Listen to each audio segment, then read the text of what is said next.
দেশ হিসেবে আমরা জনসংখ্যায় বিশাল, কিন্তু সামর্থ্য সীমিত। তবুও এই বাস্তবতায় সঠিক পথ বের করতে হবে গুরুতর আহত অথবা গুরুতর অসুস্থ রোগীদের চিকিৎসা প্রদান করার জন্য।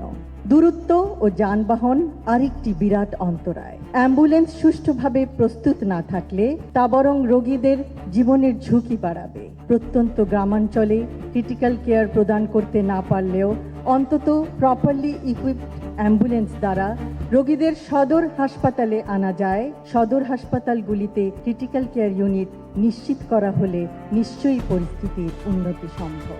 আশা করব আগামীতে ক্রিটিক্যাল কেয়ার চিকিৎসা সেবার অভাবে মৃত্যুর হার যেন আর বেড়ে না যায়। একটি মৃত্যু একটি পরিবারকে সর্বশান্ত করে দেয়।